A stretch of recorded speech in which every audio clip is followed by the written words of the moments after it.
ભાવનગરના વર્તેજની અંદર બે જૂથ વચ્ચે અથડામણ થાય છે। પોલીસે તપાસની શરૂઆત કરે છે અને તપાસની શરૂઆત કરતાની સાથે જ જે કારણોસર આ બે જૂથ વચ્ચે અથડામણ થાય છે એની વાત સાંભળીને પોલીસ પણ પહેલા તો ચોંકી ઉઠી કે શું ખરેખર વર્તેજના એ પ્રોવિઝન સ્ટોર પર આ પ્રકારની ઘટના બની હતી ખરા। હવે ભાવનગર પોલીસે એ ઘટનાની તપાસની શરૂઆત કરી છે, પરંતુ શાંતિ જાળવવાની અપીલ પણ ભાવનગર પોલીસે વર્તેજના એ જૂથ અથડામણ બાદ કરી છે।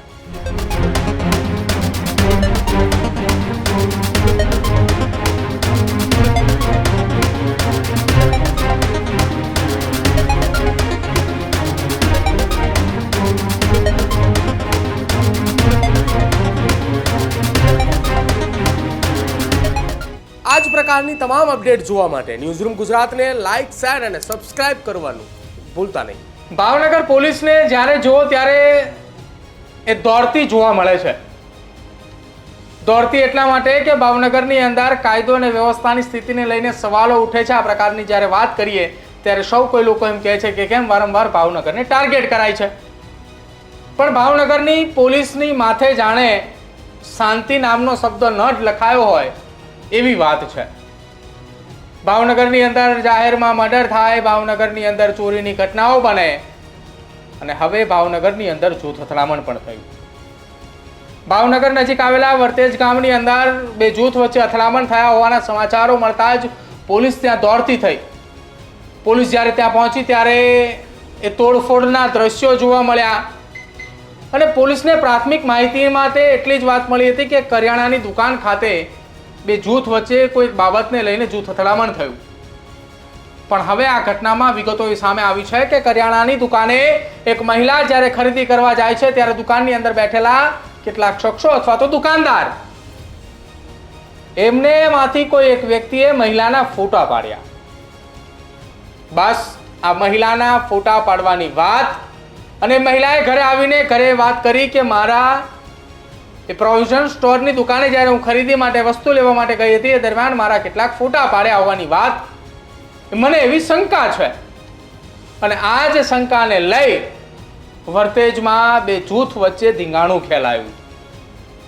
ધીંગાણું એવું ખેલાયું કે આખા ભાવનગરની અંદર ચર્ચાનો વિષય બન્યો કે વર્તેજની અંદર એવું તો શું બન્યું કે બે જૂથ વચ્ચે અથડામણ થયું। જો કે મોડી રાત્રે એસપી સહિતના અધિકારીઓ એ ઘટના સ્થળ ઉપર પહોંચ્યા હતા અને મામલો થાળે પડતાની સાથે જ સતત આખી રાત રાઉન્ડ ધ ક્લોક પેટ્રોલિંગ પણ વર્તેજ ગામ ખાતે કરવામાં આવ્યું।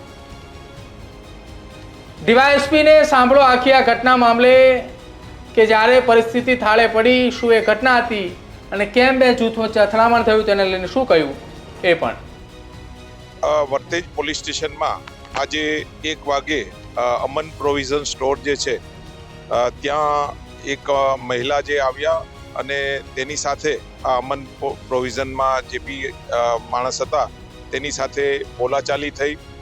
બાદમાં આ બેન જે છે તેના ઘરે જઈ અને આ બાબતની વાત તેઓના કુટુંબીજનોને કરતા એ લોકો આવી અને અહીંયા એક ઝઘડો થયો।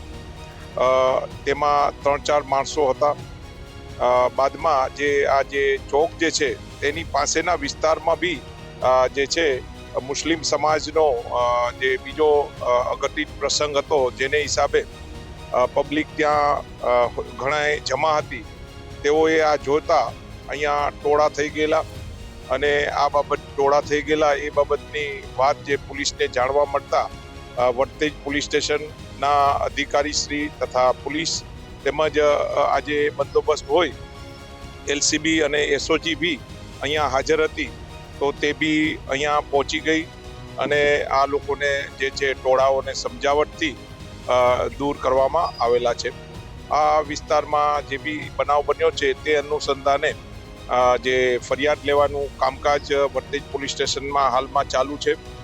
આ અનુસંધાને અહીંયા શાંતિ સમિતિની મિટિંગ બી આયોજન કરવામાં આવનાર છે અને બીજો કોઈ બી બનાવ ન બને તે માટે અહીંયા પોલીસને જે છે પોઈન્ટ આપી અને તૈનાત કરવામાં આવેલા છે। આ મામલામાં જે છે 3 વ્યક્તિઓને ઈજા થયેલાનું સર્ટીમાંથી જાણવા મળેલ છે। જે મહિલા જે છે ત્યાં જે પ્રોવિઝન સ્ટોરમાં લેવા માટે ગયા અને એને માલુમ થયું કે ભાઈ આ જે છે કોઈ ફોટો બી કોઈ ખેંચે છે, એ ટાઈમે એની સાથે એક બોલાચાલી થઈ કે ભાઈ તમે આ રીતે કેમ વ્યવહાર કરો છો. એ બોલાચાલીને હિસાબે તે તેના ઘરે જઈ અને પરિવારને આ બાબતથી વાત કરી અને તે લોકો અહીંયા ઠપકો આપવા માટે આવ્યા અને આ જે ઉશ્કેરાટનું જે કારણ જે છે આ રીતનું બન્યું છે. અહીંયા કોઈ હિન્દુ મુસ્લિમનો કોઈ મોટો બનાવ બનેલ નથી, પણ જે સાઈડમાં જે પ્રસંગ હતો તે પ્રસંગમાં ઘણા વ્યક્તિઓ બેસણામાં ને હતા, એ લોકો જોવા માટે આવેલા અને આ રીતની ભીડ જમા થઈ ગયેલી. પણ હકીકતમાં લો એન્ડ ઓર્ડરની સ્થિતિ ટોટલી અંડર કંટ્રોલ છે અને અહીંયા બીજો નો બનાવ બને તે સાવચેતી માટે પોલીસ તૈનાત કરવામાં આવેલા છે. વાહનો જે છે એમાં જે પ્રસંગમાં જે બી એ એરિયામાંથી નીકળતા હોય અને જે છે દૂર જાઓ એ પોઈન્ટ ઓફ વ્યૂ જે વાહનને લાગી ગયેલું છે, પથરો લાગી ગયેલો છે, પણ કોઈ એવી કોઈ લો એન્ડ ઓર્ડરની સ્થિતિ ગંભીર કે એવી છે નહીં, સામાન્ય છે. તો આ હતા ભાવનગર સિટીના ડીવાયએસપી કે જેમણે કહ્યું આખી આ ઘટના કેમ બની અને કયા કારણોસર આ ઘટનાનું નિર્માણ થયું. ભાવનગર પોલીસની સામે વારંવાર સવાલો ઉઠી રહ્યા છે કે કાયદો અને વ્યવસ્થાની સ્થિતિને લઈને શું કરી રહી છે, પણ કાયદો અને વ્યવસ્થાની સ્થિતિની વચ્ચે હવે ભાવનગર પોલીસની આ વાસ્તવિકતા પણ સમજવી પડશે કે કરિયાણાની દુકાન ઉપર એક મહિલા કરિયાણું લેવા માટે પહોંચે છે. કેટલાક અજાણ્યા શખ્સોએ ફોટા પાડવાની વાતો ચર્ચાઈ રહી છે, શક્યતાઓ એ હતી કે જેના કારણે આ જૂથ અથડામણ થયું. એમાં પોલીસ પણ શું કરે?